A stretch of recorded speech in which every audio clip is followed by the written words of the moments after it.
Can you guys hear me? Hey, yeah, can you hear us? Yes. Perfect. Hey, quick question. Yeah. How do you pronounce your last name? Oh, like a little piece of brie, just Briette.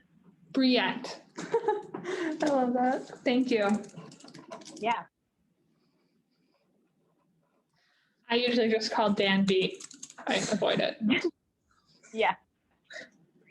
Yeah. It took me about like 2 days after I changed my name to realize I made a mistake. Just bold the ones we care about.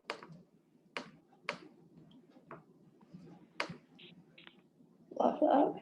Yeah, that's great. Okay. Will you go back to the beginning? Yeah. Sorry. Okay. Should we share our screen now, or should we like exit the share screen thing? No, yeah, you can share now. Okay, cool. Any did you test the polling today? Yes, we've tested the polling, and I'm pretty sure we just did a dry run ourselves, and I think we cleared all of. I think Bailey cleared all the. I know. I'm just gonna double check. Yeah, they're all cleared. Great. Yep. Okay, I'm gonna pause the recording right now. Sorry, my recording started, and let's take it away. Thank you, Dr. Briette, for that introduction. So welcome everyone to Doc This Way. Again, I'm Lauren. We have Bailey and Lily here as well. We're part of that pod that you mentioned, and our presentation is going to be based off a patient who is in the surgical ICU. So if everyone could just text Doc This Way to 22333, we're going to be using that for some interactions and participation questions that we have throughout the presentation. So I'll give you just a minute or two to just text that in real quick.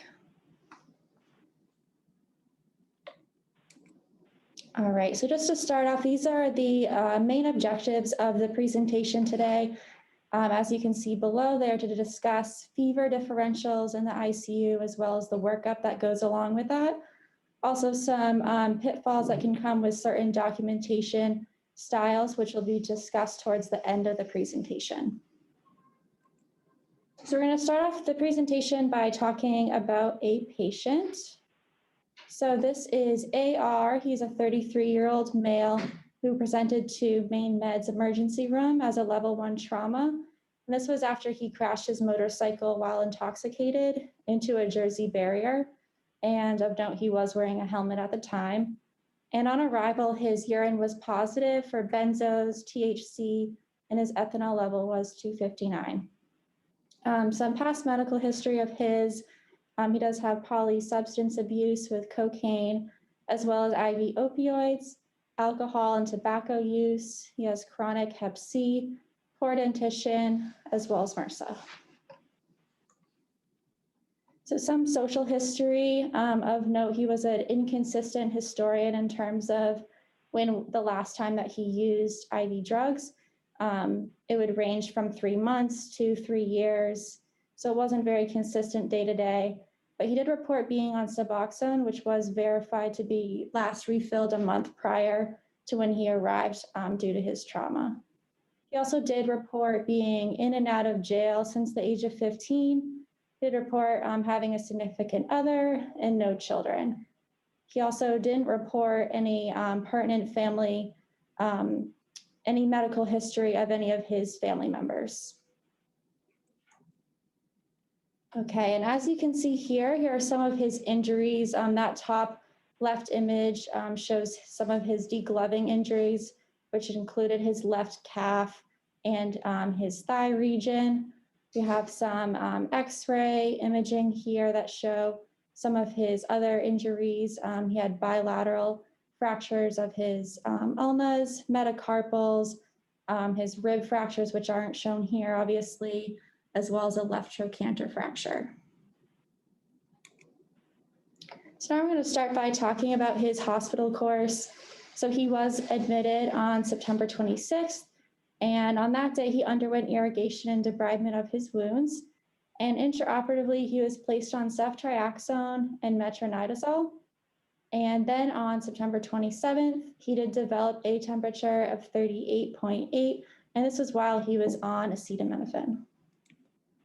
So we're going to take a pause here, and I know this is a deviation from the normal presentation of a patient, but I'm going to ask you guys all to bear with me. I promise we're going to come back to AR, but for the moment, I'd like us to put him to the side and focus just generally on a fever in a surgical ICU patient and how we approach it. So I'm going to ask you guys to use the doc this way and start sending in responses for what's on your differential list for a patient with a fever in the SICU. It's a pretty broad list, so be creative. Yeah, UTI, pneumonia, those are two of the top ones. Cytokine storm, good. Yeah, tubes and drains. Sepsis, bacteremia. Good, skin infection, embolism. Great, surgical site infection, DVTs. Yeah, so this is a pretty good list. Still coming in. What else? Oh, drugs, yeah, can't forget about drugs. CNS.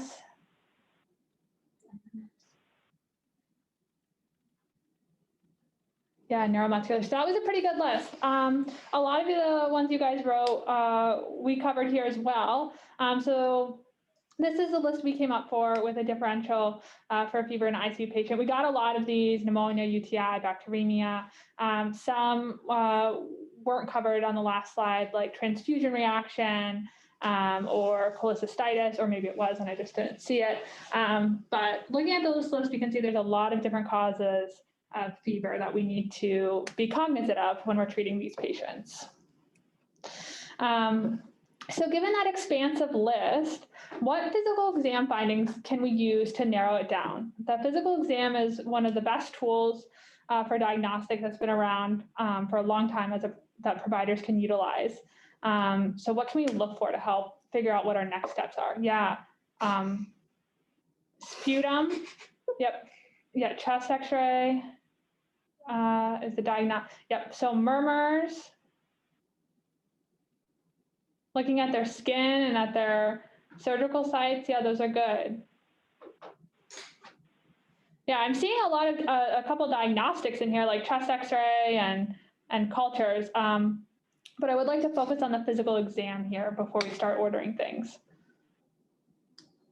Rash, good. Joints, yeah. Abdominal, yeah. Yeah, so we have a good thing. So here's our list of what we should look for in our physical exam to help narrow this down. A couple different body systems here that we can focus on.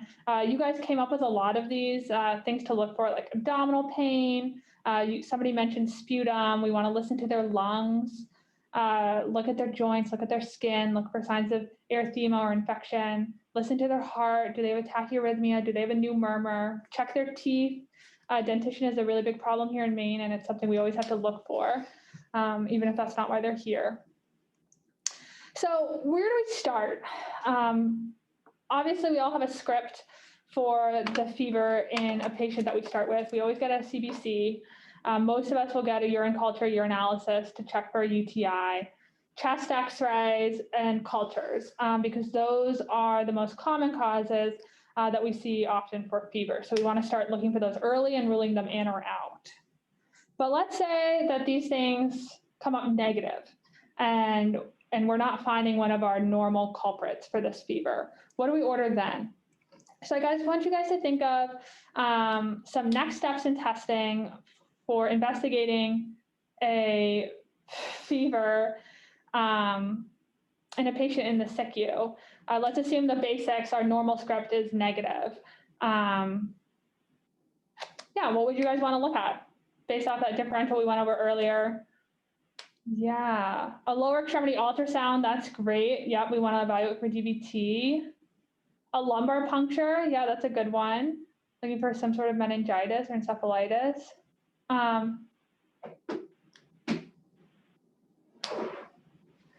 Yeah, what else?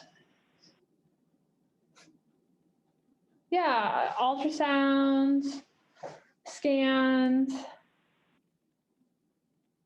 wound cultures. Yeah, so we have a variety of things that we go to next.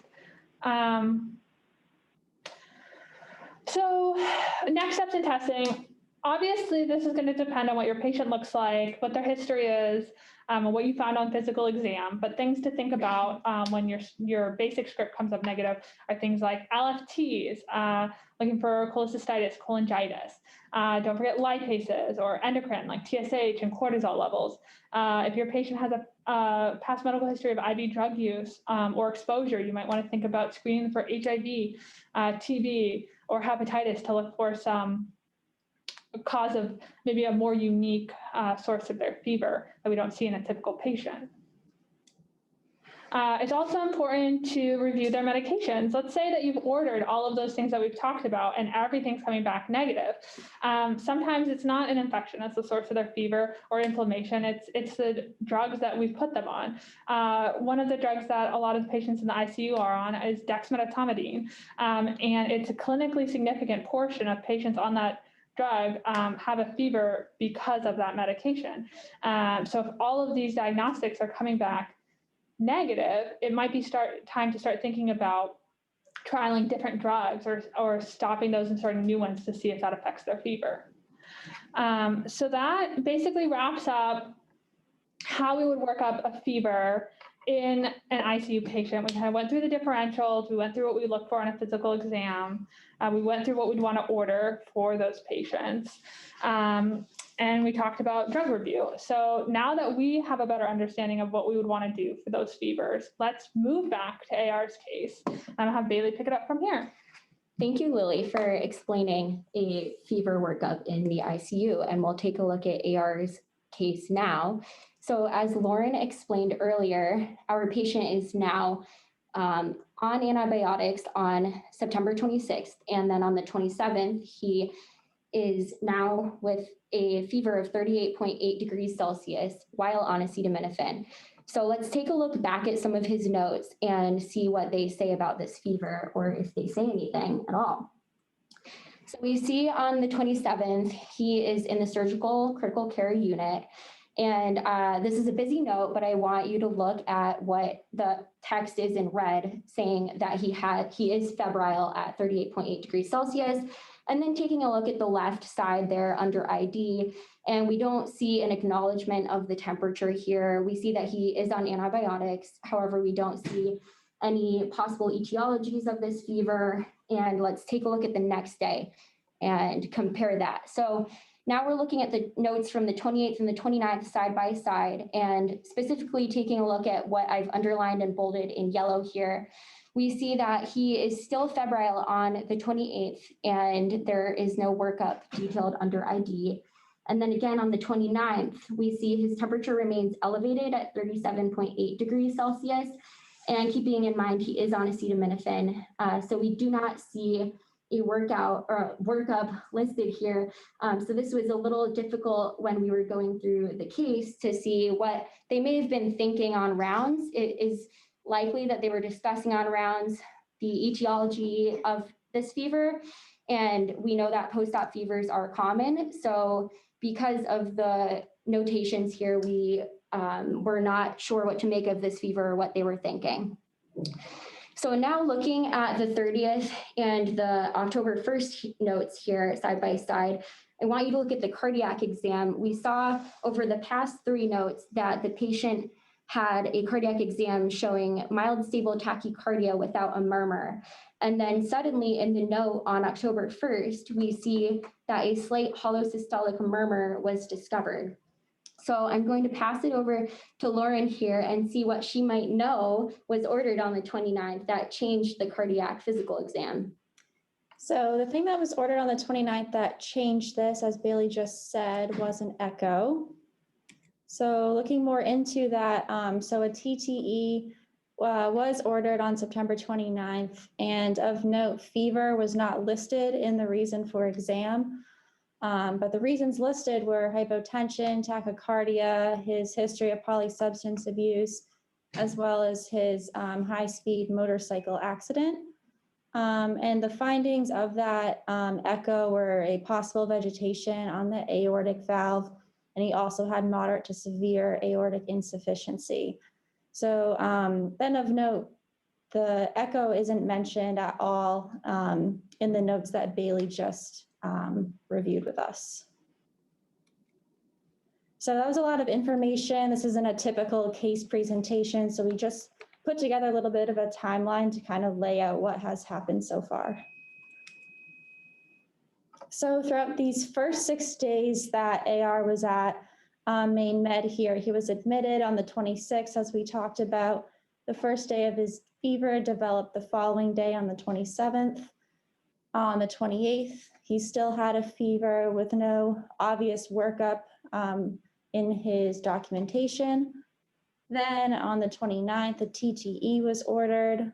On the 30th, the TTE resulted, showing a possible vegetation on the aortic valve.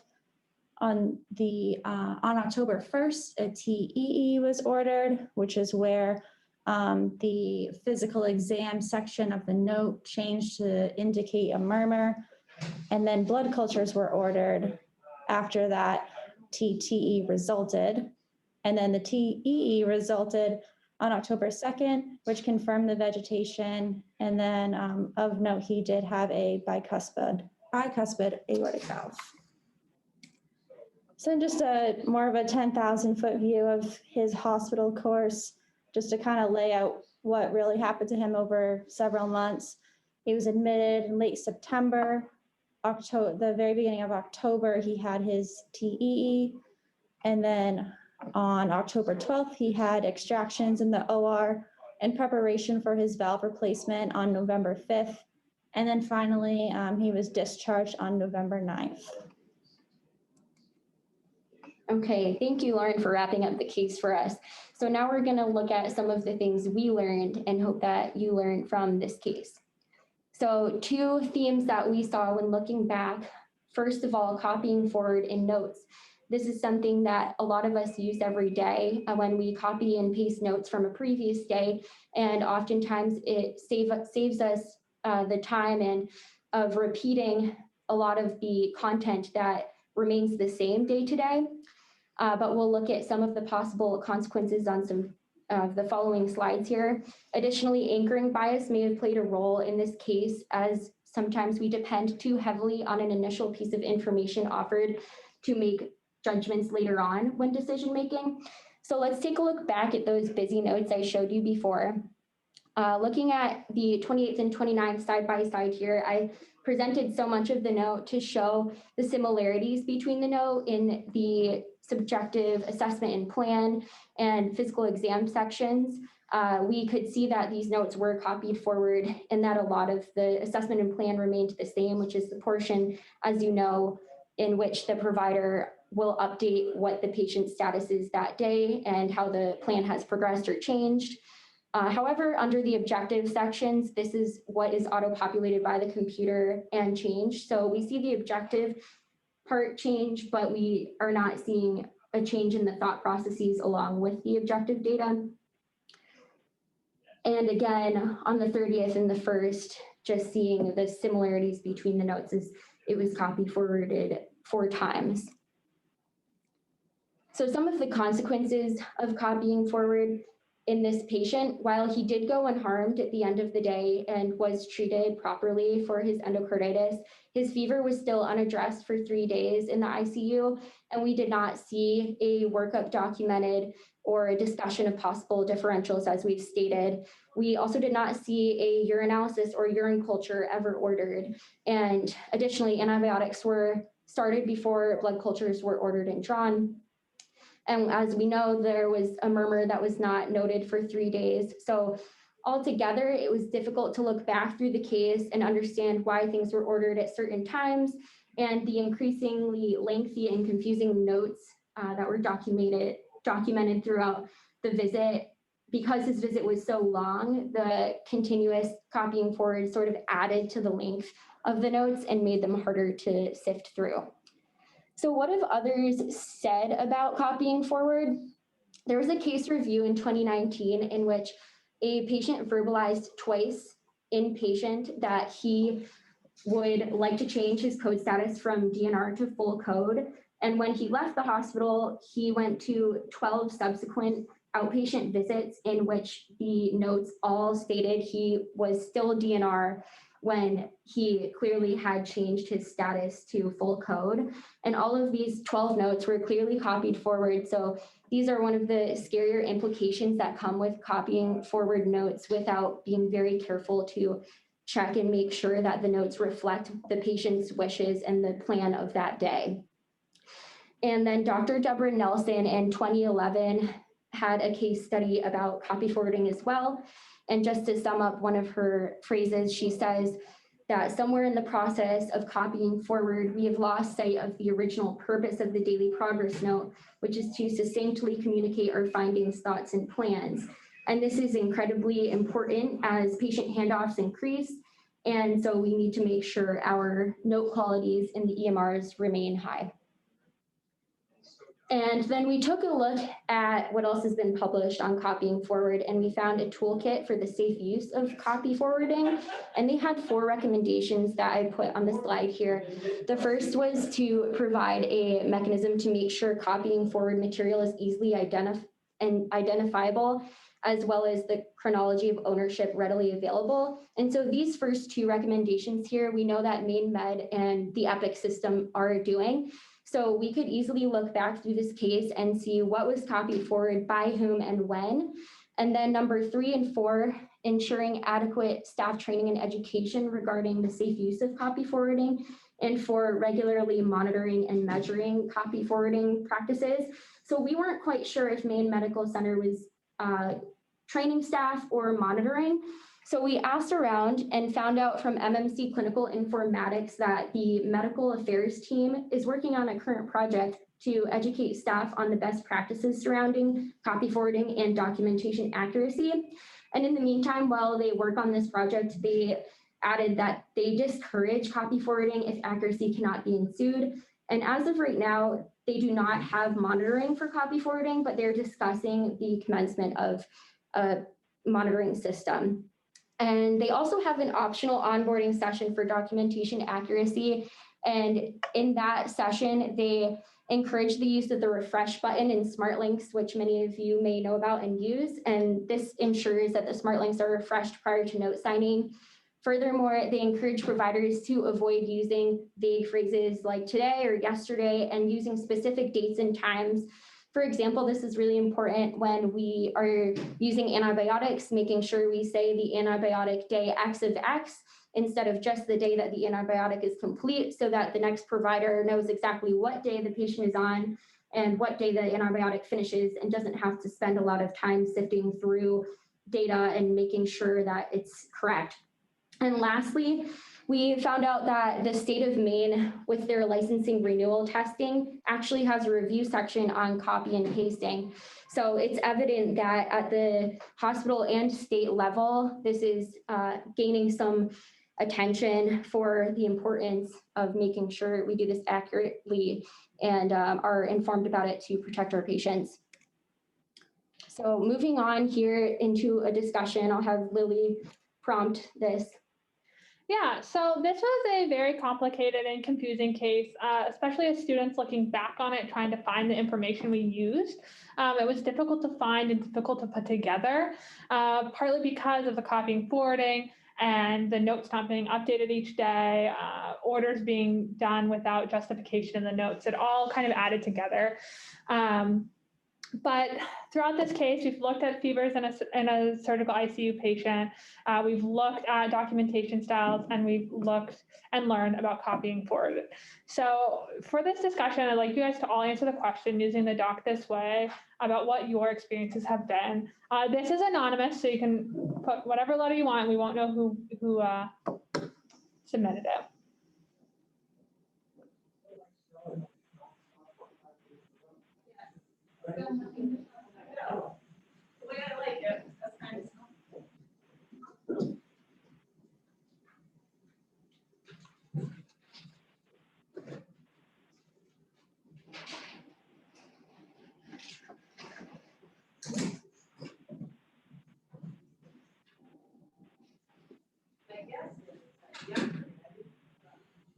right, some answers are still coming in, so I'll give it another second or two.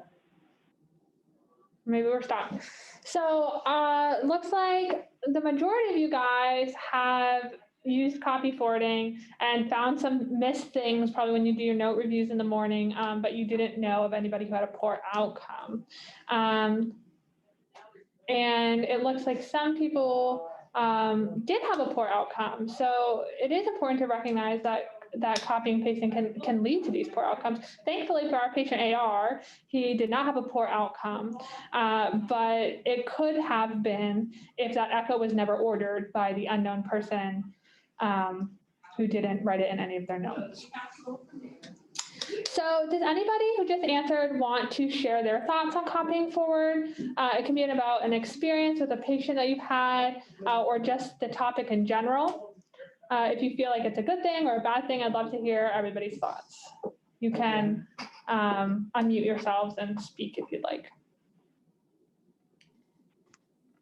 This is Ray. I'm one of the hospitalists. Yeah, I think it's a mixed blessing. We literally probably couldn't do our jobs without copy forward because, you know, if we have 18, 20 patient contacts in a day, there's no way we can free text all of those notes every single day. But you guys have accurately highlighted many of the pitfalls. So, you know, I think the use of Epic smart phrases to, like, for example, I think with our note templates, you wouldn't have an error in the code status like you highlighted because it's pulling the actual code status from Epic rather than allowing a free texted phrase to be copy forwarded day to day. So I think the more we can leverage our technology to help us, the better. And then the other, I think, huge thing to consider is that in addition to the admirable goal of using notes to be our communication method for our concise assessments and plans, the dirty reality is that they're also billing receipts. And that leads to including some things in the note that I probably otherwise would not include in a note on a daily basis. So it's a complex topic, but I think it's a very good one to address. So thanks for bringing it up. Thank you. Yeah, we agree. It is necessary to get all your notes done in a day, but some sort of system will need to be elaborated on or created to help figure out how to communicate the material more clearly and accurately. Does anybody else have any thoughts on copying forward?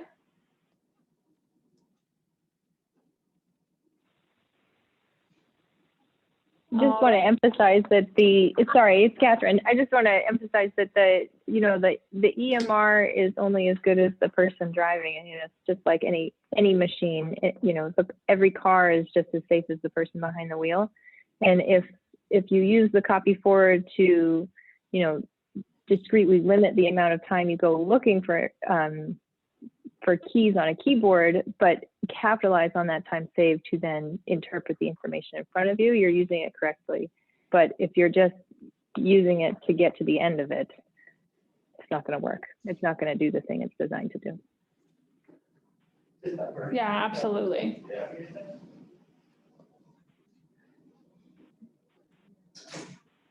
We have somebody Andy Leclerc.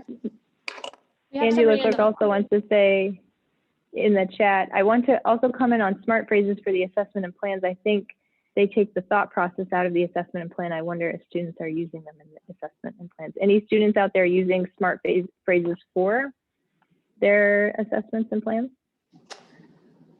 Not generally. I think for our year, we're trying to free text things just to get our thought processes in. I have seen people use them as a good way to remind themselves of what they should be asking and looking for in those patients. But I think if you're using the smart phrase, you need to actually make sure you're asking all of those questions and doing all of those physical exam findings to justify putting that in your note. So it's a fine balance between being a good reminder as to what you should be looking for with those smart phrases, but also not just relying on them and not actually doing the work behind the phrase. Yeah, luckily I was trained by Angie, so I'm not using those. Yes, it's like the force itself. It can be used for good or evil, and it's very powerful. Yeah, so does anybody else have anything to comment, or we'll wrap up? I think, oh, go ahead. I just have, it's Dan Briette, I'm a student as well. I just have a question. It seems like with copy forward, there seems to be this trend of notes getting longer and longer, the longer the hospital stay is. Like, I don't know if, especially from a student perspective, I'm afraid to start erasing information that might have been pertinent to other people, despite me questioning it now. And I was just wondering if there's any providers on here too that have experienced that and how you deal with that in terms of making the current day's A&P, obvious rather than just creating a book.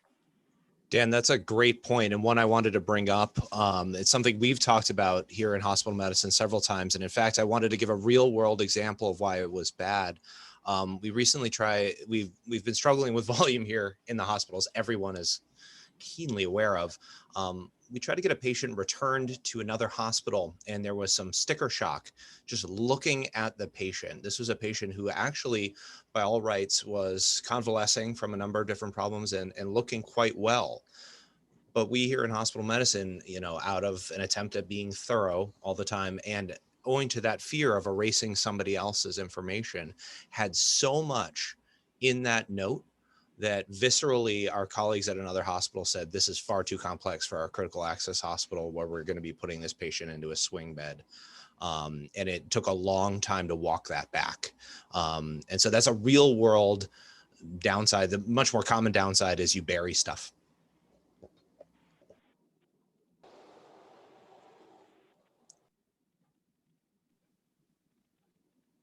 We have something else in the chat. There is an art to communicating clear and concise problems. Discharge summaries, and the discharge summaries end up being a Twitter feed. And I also feel that way as students.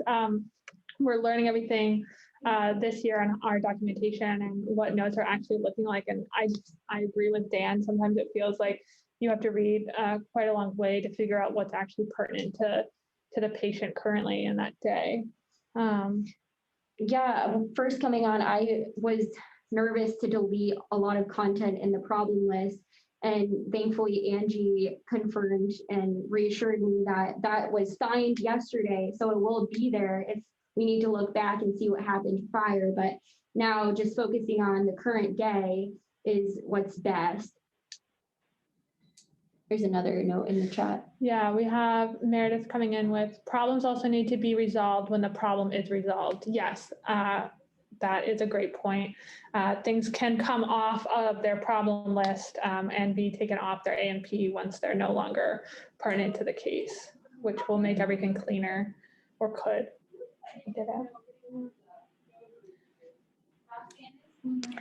I had a thought for something I just thought about when you were talking about the discharge summary, or even just daily progress notes. Some of the advice I got here, because I've also struggled with that, what to add, especially for a discharge summary, like adding minutia. And the advice I got here in the surgical ICU is just to think about the audience. And, for the discharge summary, we're letting people's PCP understand their course of hospital stay. And for the progress note, obviously it's a lot of communication to other providers, like during day shift. I think about like, what would night shift want to know?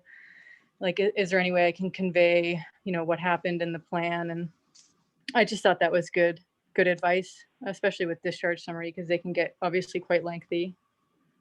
Yeah, absolutely. That's a really good point, Sam. We also have a chat here from Kathleen, and this says a good guide for revising notes to compare them to what you say at handoff. The written should match the spoken. And we completely agree. We all feel that this fever was probably addressed during rounds and people were talking about it, and that's why things are being ordered. But unfortunately, looking back, as we weren't all there, we can't see any of that discussion because it's not in the assessment in the A&P where it's supposed to be. So we can only make guesses. And we have another chat here. Problems should be updated to become more specific so that the discharge summary is more informative. For example, anemia becomes macrocytic anemia, B12 deficiency, or UTI becomes UTI with ESBL. Specifies that information carried downstream. Yeah, that's also a great point. We didn't really talk about the problem list in this case, but specifying and narrowing down the problem list is also something that kind of follows that copy forward thing. I think a lot of times we look at the problem list and they have, arm pain on there from 10 years ago that they haven't been dealing with. And it's just making them look like they have 30 problems when really they only have 2 chronic medical conditions. More chats here. We have emphasized what you said regarding not using today or yesterday or even dates. Yeah, so when we talk about things, especially medications, antibiotics, we need the actual date written out, like September 27th as the start date, as well as what day they're currently on in the antibiotic course. So, day 2 of 7 or, 10 of 25. That makes it a lot more clear to the providers taking over when the medications were actually started and how many doses they're supposed to have, opposed to just their end date, which can change frequently.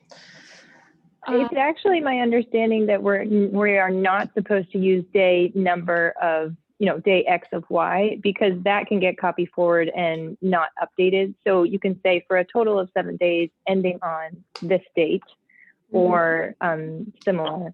But if you put in the count, you're relying on human error to mess up that count, or a fallible human mind to mess up that count. Yeah. I was always taught when I first started in hospitalist to always put the day that they were started, because the end date could theoretically change, but the start date is their day 1 of antibiotics or their day 1 of blood cultures negative being on the antibiotics. So you could count from there. Okay, and our chat's blowing up. Let's see here. We have a question for Bob or Lisa, if you guys would chime in. Are you aware of malpractice claims relating to the copy-paste issue? Can you give perspective on the risk in this regard? Bob or Lisa?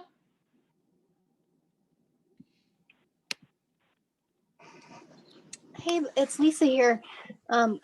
I reviewed a record last year, and there was an issue because the record showed vital signs in notes, but the notes didn't address the vital signs, which I saw was an example in your ICU case.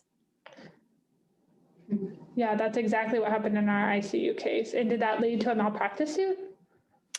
It wasn't directly. It wasn't the direct issue at hand. There was probably a delay in responding to the respiratory status of a patient, which led to a less than ideal urgent intubation, and then the patient declined. But there's a beauty to looking at the visual trends of vital signs, and I think we lose that when we spend a lot of time in notes with isolated data that can sort of fill into a field, where I always love to step back when I'm looking at objective data, whether it be a fever curve or a change in trend in a white count or an inflammatory marker or creatinine. It helps me to kind of pull up to the balcony and look down and get a longer time course of where the patient is trending with an objective measure. And then sometimes it can help you identify a point in time where something has changed. And then if you can sort of cross matrix that with other things that were going on. I recall, I think it was an M&M that one of our seniors did last year, where a patient kept getting a fever and having really complex dynamic clinical deterioration. And it turned out it corresponded with a certain antibiotic. And it wasn't until people sort of pulled back out of the weeds to sort of say, wait, there's something that continues to happen here. And somebody identified that it was the recurrent use of a cephalosporin. Oh, interesting. And I'd add that crappy charting has a major role in many lawsuits and many successful plaintiffs' claims. especially if it's the same thing over and over and over again, because it's very easy for a plaintiff's attorney to look at the chart and see basically the same note for 7 days in a row, and for them to claim that nobody was really seeing the patient, nobody was really evaluating the patient, especially when there's contemporaneous charting that is noticing changes. So nurses notes, PT notes, OT notes, if they're saying, heart rate's up, blood pressure's down, or patient with worsening pain, and the same note is being populated in the clinical note every time, it's really easy for the plaintiffs to make the case that nobody was really paying attention to the patient. Yeah, that's good point and very interesting. Let's see. Bob also highlights the importance of speaking with your nursing colleagues. There's no computer system that will ever replace a good nurse. Yeah, that's a great point. I also, when I was in hospice, I always like to look at their last primary care note to see if these vitals were even in their realm of normal, or what their baseline labs were outside of their hospital visit, when you have the time, although you can't really do that when you have 1.5 million patients. Furthermore, in the chat, I think the dates in course is tricky. Those get off quickly when you have people on 42 days of antibiotics. Yes, and we kind of acknowledge that with the goal for the start date or end date with the number. Agree. Let's see. Andrew brings up a good point that if you're just doing the total days, you're not accounting for the fact that the patient might be missing doses, or they may have been stopped for some reason and restarting. So the total days don't actually reflect the number of days they've been on antibiotics. That could be solved if there was really good notes in their chart, though. It'd be really neat if Epic could create a smart link for the antibiotic date, let you see the duration, start date, and smart phrase makes it always correct. Yeah, a smart phrase would be great. I'm sure all of you guys know that you can look at the fever summary tab on the overview, and you can see all their antibiotics, their white count, and their temperature on the same place. But that information doesn't always make it into the note, and it would be great to have there as well, because you can't see that once the patient's encounter ends, which is unfortunate. So can I comment, go back to Dan's point? I would consider myself a chart bloater, and I struggle with what I should move forward from one day to the next, just because I want to make sure that my colleagues know everything that's going on with this patient. The one thing I do notice, and we're getting better on, is APP's notes are typically a lot bigger than what an attending's note is. I don't know how the attendings can get the information in the note that's just specific and pertinent, where we kind of have this novel going. So I don't know if that's, maybe someone can add to this, but I don't know if there's something that we're missing in our training as APPs versus, med students and residents. I'd hazard a guess that part of it might also have to do with transitions. Whenever you transition to a new patient, there's a period of time of getting to know that patient. The longer you have a patient, the fewer transitions there are, the more likely you are to feel ownership and clean up the chart to some degree. I know on my day 1 or day 2, I struggle with chart bloat as well.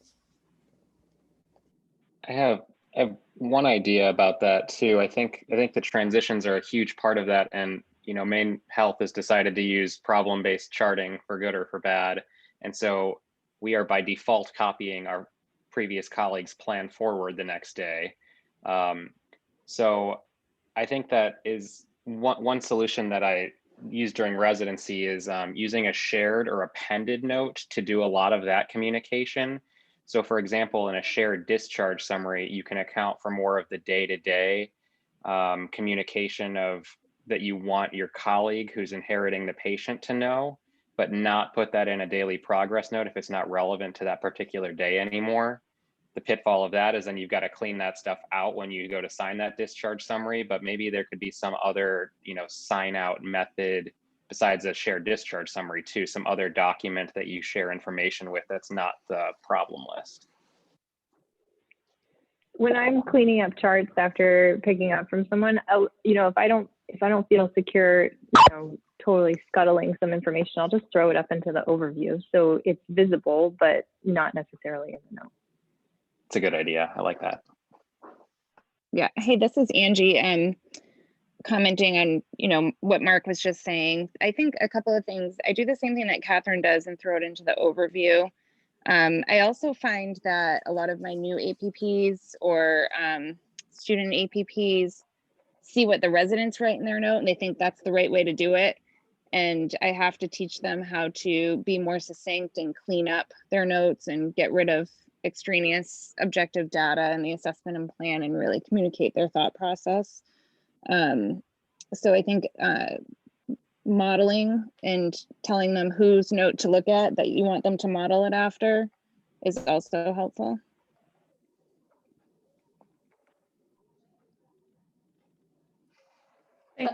That's super helpful from the student perspective too. Whenever I have an example to go by, I feel like I can easily learn it. Yeah, I agree. So back to the chart. Oh, we're basically done with the chat. We just have another comment on antibiotics. Yeah, blood culture clearance. I was always taught that the start date of antibiotics was the day that their blood cultures resulted negative, but I don't know if that's consistent across the hospital or if other people pick the day that was actually day one of their antibiotics, regardless of their blood cultures. Any thoughts on that, guys? I'm not sure. I agree with you. Yeah. think I've heard that too, but I've also think I may have seen other things as well. So I'm not sure if there's anyone to clarify that. It's a clinically complex thing. I think every case is different. Sometimes it's the date of clearance of blood cultures if you're talking about bacteremia. Sometimes it's the date of source control if it's an empyema that needs to be drained, or a surgical joint that needs to be washed out and have negative cultures in the joint. So I think every case is different. And so don't always use blood cultures clearance as the only marker, because every case is different, and ID will often be involved in the complex ones to help us out. Okay, Yeah, thank you. Just to add to that, you might be on the wrong antibiotic until you get the sensitivity back. And then Sure. that's when you have to change it up. So you can't really count the time that you weren't appropriately treating the bug. Yeah. Yeah, all good points. And I think also that is all listed in the assessment, all those different factors the next provider can figure out a little bit easier than just relying on trusting your start date or end date or antibiotic counting. So to wrap up, these are our take-home points from this case. If you don't ask the question, you'll never know the answer. So we can assume that this fever was caused by endocarditis in AR, but we'll never really know. Investigation of fever was not documented anywhere. So we don't know what else they looked at, or if they were concerned for anything else like cholangitis or urinary tract infection or surgical site wound. We just don't know.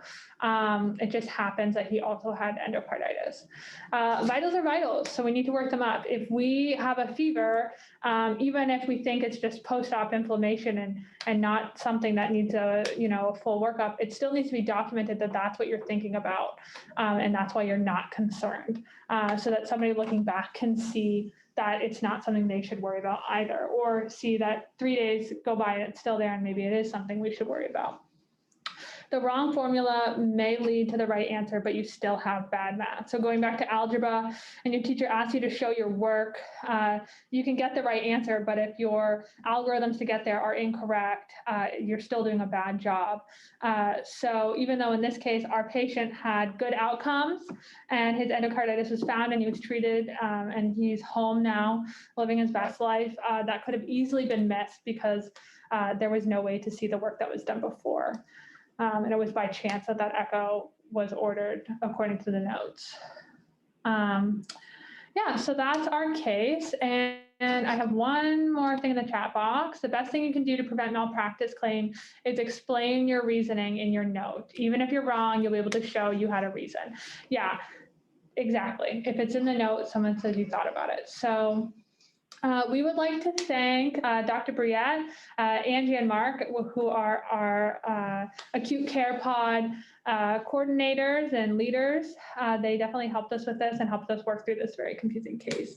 Also, a big thanks out to all of the different specialties that were involved in this case during AR's very long hospital stay. All right, any other questions? This was phenomenal. Thank you, all three. Way to go. Thank you. Thank you. Yeah, great job, guys. Thanks, Mark.